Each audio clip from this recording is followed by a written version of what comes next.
Assalamualaikum warahmatullahi wabarakatuh. Kami dari kelompok 1 ingin menjelaskan hasil dari kerja kelompok kami yang berjudul Phantom Limb Pain atau PLP.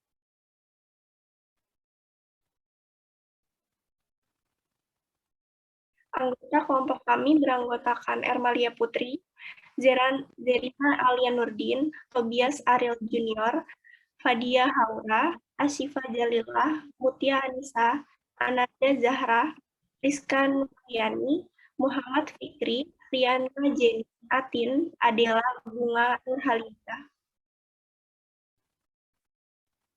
Fatia Zahra Putri, Anissa Wahyuni, Zahrah Fahira Syam, Anissa Rismayani, Febi Pristisia, Siti Rahmat Yuliarti, Arifatunisa, Ajeng Pradita, Nurida, Sifwa Lutfi Umairah.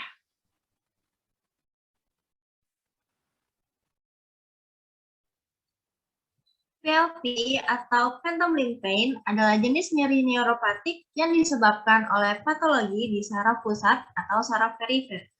Neuropatik sendiri memiliki arti yaitu gejala gangguan atau penyakit pada saraf tubuh.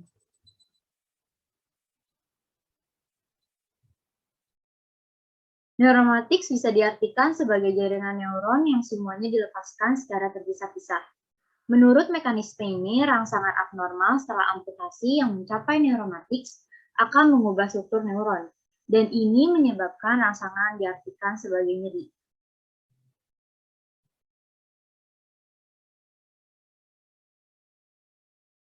Rangsangan tidak normal dan pelepasan yang berlebihan dari neuron yang rusak dianggap bertanggung jawab atas terjadinya PLP.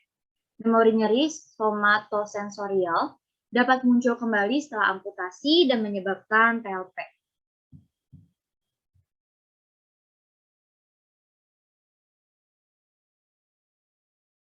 Objektif pada Phantom Limb Pain adalah untuk menyelidiki efek latihan Phantom Limb pada nyeri Phantom Limb Pain.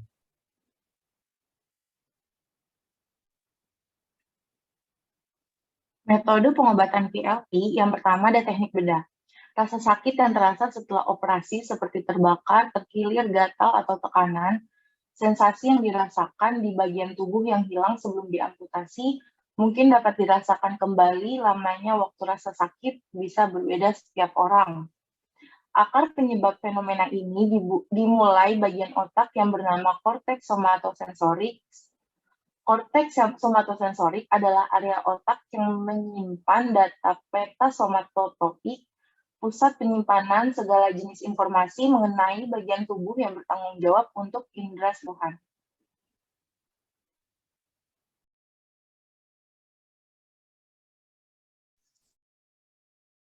Metode pengobatan PLP yang kedua adalah teknik medis dan psikologis. Nyeri pantom pasca amputasi termasuk masalah psikologis. Sedangkan dalam ahli medis, sensasi setelah pasca amputasi berasal dari sumsum tulang belakang dan otak. Terapi psikologis adalah tindakan yang membantu kesehatan mental untuk mengatasi kesulitan hidup seperti depresi, masalah kemarahan, dan stres pasca amputasi. Untuk terapi psikologis pasca amputasi dapat menggunakan metode terapi perilaku kognitif, di mana bertujuan untuk mengenali dan mengubah pola pikir dan perilaku negatif. Sedangkan terapi medis adalah memberikan obat-obatan untuk meredakan rasa nyeri agar pasien merasa lebih nyaman dan dapat kembali beraktivitas. Untuk obat anti nyerinya itu dapat digolongkan OAINS atau opioid, antidepresan, antikonvulsan, serta obat bius lokal.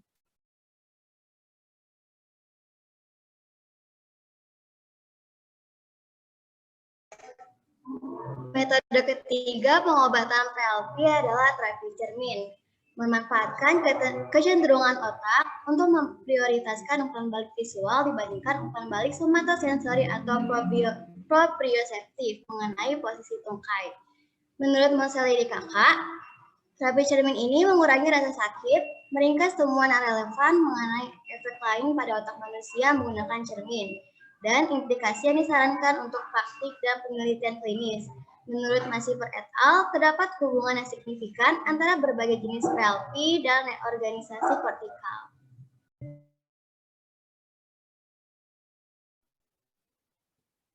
Tujuan dari Phantom Limb Exercise ini untuk menyelidiki keefektifan latihan Phantom atau Phantom Exercise seperti latihan imagery mental. Nah, imagery mental ini adalah teknik yang biasa digunakan untuk membantu seseorang memvisualisasikan atau melatih mental berkaitan dengan kinerja pola motorik dengan kegiatan yang dilakukan.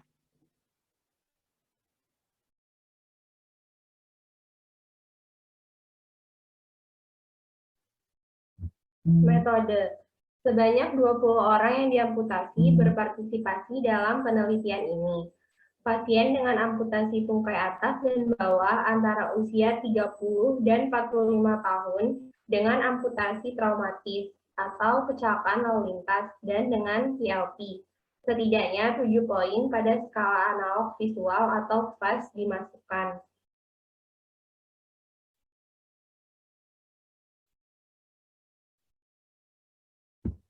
Kehadiran PLP atau sensasi fantom didasarkan pada jawaban atas pertanyaan-pertanyaan berikut. Yang pertama, apakah Anda merasakan bagian anggota tubuh Anda yang diamputasi?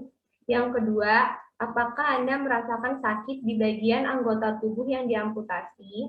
Jika jawaban untuk pertanyaan kedua adalah ya, keparahan nyeri diselidiki menggunakan FAS.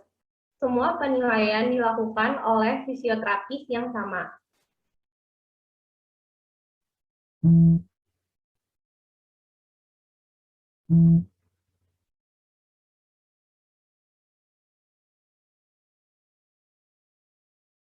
Visual analog scale atau FAS adalah cara yang paling banyak digunakan untuk menilai nyeri.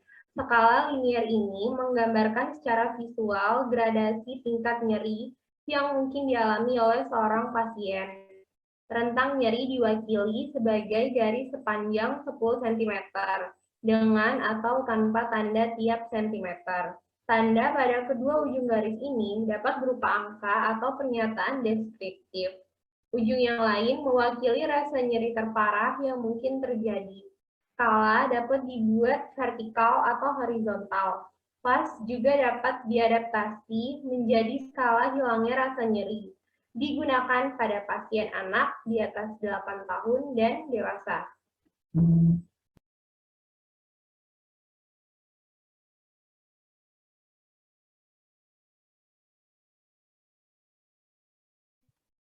Selanjutnya, metode. Subjek diminta untuk berhenti minum obat selama pengobatan. Subjek dengan sensasi fantom tetapi tanpa nyeri fantom dan diamputasi bilateral. Dikeluarkan dari penelitian karena keberadaan anggota tubuh yang utuh penting untuk mencapai efek fasilitasi. Peserta dibagi secara acak menjadi 2 kelompok berdasarkan waktu kedatangan mereka di klinik kami. Pasien pertama dimasukkan ke dalam kelompok 1 dan pasien kedua di kelompok 2 dan seterusnya.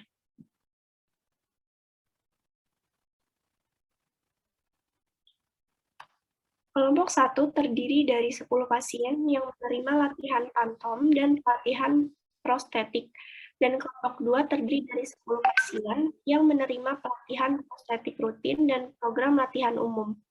Program latihan umum terdiri dari latihan penguatan, perenggangan, dinamika, dan isometrik, berdasarkan tingkat amputasi dan hasil asesmennya. Kelompok 2 melakukan umum 10 kali 2 kali sehari selama 4 minggu. Selanjutnya, latihan fantom dilakukan dengan sebagai berikut. Yang pertama, subjek ditanya di posisi mana mereka merasakan limb fantom. Yang kedua, mereka diminta untuk menempatkan anggota tubuh yang utuh pada posisi yang sama seperti yang mereka rasakan, anggota tubuh bayangan mereka. Yang ketiga, mereka diminta untuk menggerakkan kedua anggota tubuh ke arah yang berlawanan. Selanjutnya, mereka diminta untuk kembali ke posisi awal lagi. Latihan ini diulang sebanyak 15 kali atau sampai nyeri fantom menghilang. Subjek diminta untuk melakukan latihan jika merasa nyeri kembali.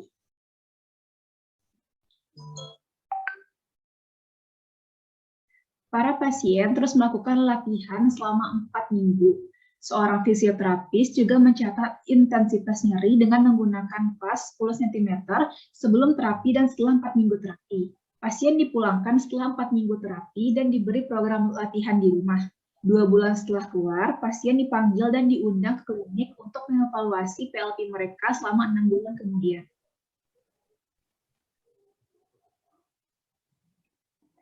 Total 20 orang yang diamputasi karena trauma berpartisipasi dalam penelitian ini. 10 orang menerima latihan bayangan dan pelatihan prostetik. Kemudian 10 dirawat dengan pelatihan prostetik rutin dan program latihan umum. Intensitas nyeri dievaluasi menggunakan skala analog visual 10 cm sebelum terapi dan setelah 4 minggu terapi.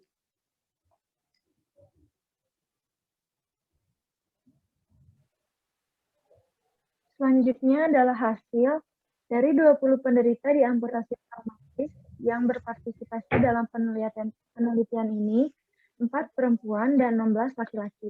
Sementara 5 orang yang diamputasi ekstremitas bawah dan 5 orang yang diamputasi ekstremitas atas dimasukkan dalam kelompok 1.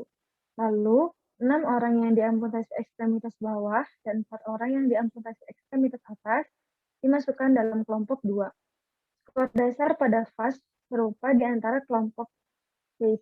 Lalu, intensitas PLP menunjukkan penurunan yang penting pada semua objek setelah 4 minggu.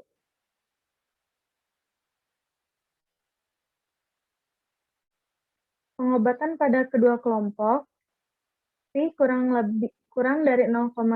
Menurut skor vas setelah 4 minggu, kelompok latihan pantom mengalami lebih sedikit rasa sakit daripada kelompok kontrol. Ketika pasien ditelepon 2 bulan setelah dipulangkan, mereka melaporkan bahwa mereka melakukan latihan pantom selama PLP dan mengalami penurunan frekuensi PLP.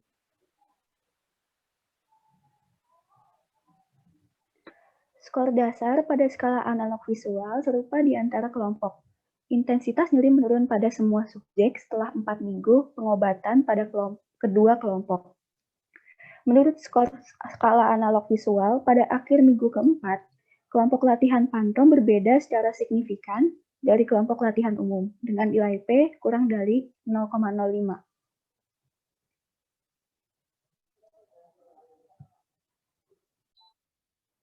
Selanjutnya yaitu diskusi.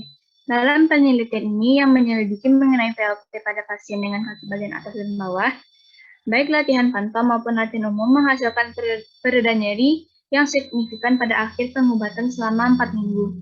Selain itu, pasien yang melakukan senam pantom mengalami lebih sedikit rasa sakit pada 4 minggu dibandingkan mereka yang melakukan senam umum. Dengan demikian, ditentukan bahwa latihan bayangan memiliki efek yang berguna pada PLP. Selanjutnya, terdapat penelitian sebelumnya yang meneliti bahwa minor terapi juga bisa mengurangi PLP. Mereka menyimpulkan bahwa penghilang rasa sakit yang terkait dengan terapi cermin mungkin karena aktivasi neuron cermin. Neuron cermin adalah neuron yang mencerminkan gerakan orang lain di belahan otak kontralateral ke ekstremitas yang diamputasi. Kontralateral organisasi otak depan adalah properti bahwa belahan otak dari otak dan talamus memiliki terutama sisi kolateral tubuh. Akibatnya, sisi kiri otak depan sebagian besar mewakili sisi kanan tubuh, dan sisi kanan otak mewakili sisi kiri tubuh. Organisasi kontralateral melibatkan fungsi eksekutif dan sensorik.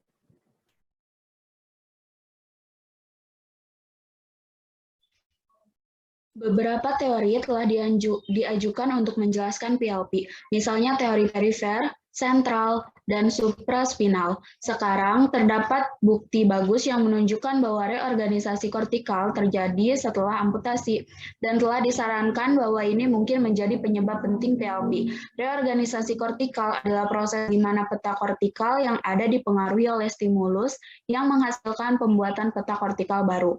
Dalam mempelajari teori ini, Floor dan kawan-kawan menemukan korelasi langsung yang kuat antara jumlah reorganisasi kortikal dan PLP, tetapi tidak dengan sensasi tungkaian bayangan seperti Flor dan kawan-kawan, Grosser dan kawan-kawan, tidak menemukan korelasi antara reorganisasi kortikal dan sensasi pantom yang tidak menyakitkan. Flor dan kawan-kawan menyatakan bahwa survei orang yang diamputasi menunjukkan ketidakefektifan perawatan untuk PLP yang gagal untuk mengatasi mekanisme yang mendasarinya.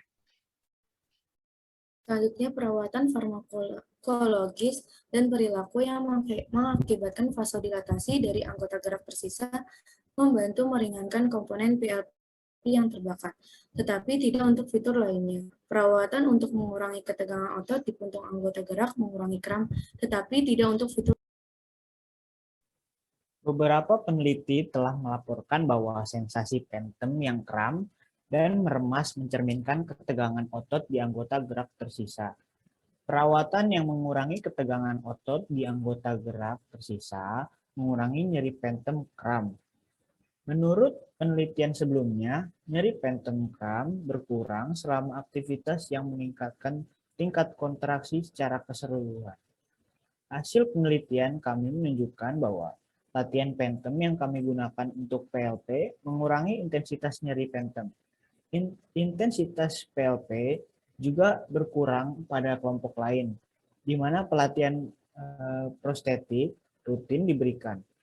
Meskipun ada penurunan nyeri pada kedua kelompok, kelompok latihan phantom berbeda secara signifikan dari kelompok lain.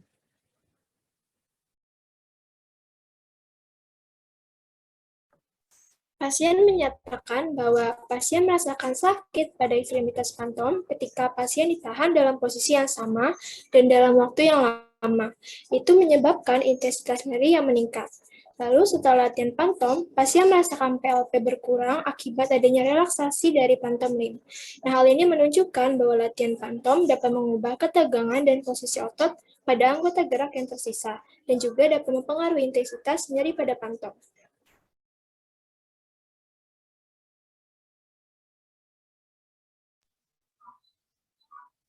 Selanjutnya, saat melakukan latihan bilateral, ketegangan otot dapat berkurang dan menyebabkan sisa anggota tubuh yang diamputasi menjadi rileks. Selanjutnya, mengurangi aktivitas input dari sisa anggota tubuh dapat mengurangi reorganisasi kortikal sehingga intensitas nyeri phantom menurun.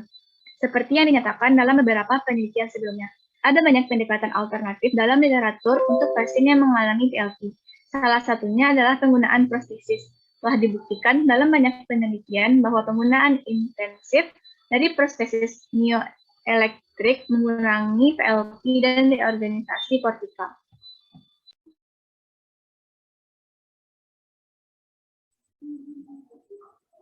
Kami juga menemukan bahwa intensitas PLP dari subjek berpartisipasi dalam pelatihan prostestik berkurang setelah pengobatan.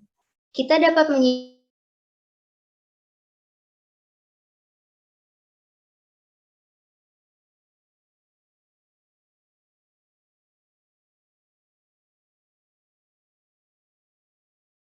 yang dilaporkan oleh Lodge et al. Pelatihan prosestik yaitu pelatihan dengan alat buatan yang menggantikan bagian tubuh, biasanya kehilangan anggota tubuh, termasuk lengan dan tungkai. Jenis utama anggota badan prosestik ada 4 tipe, utama kaki palsu yang dibedakan berdasarkan tempat pemasangannya.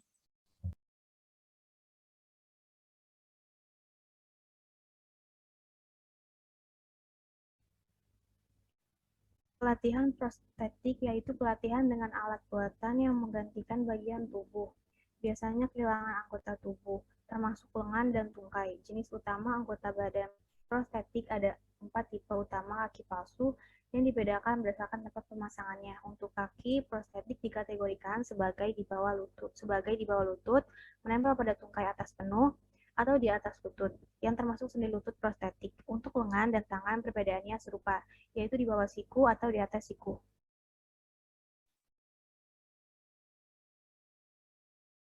Lalu bagi pasien kaki prostetik, tantangan utamanya adalah belajar mengayun dan menyeimbangkan tungkai, menggunakan tungkai yang ada.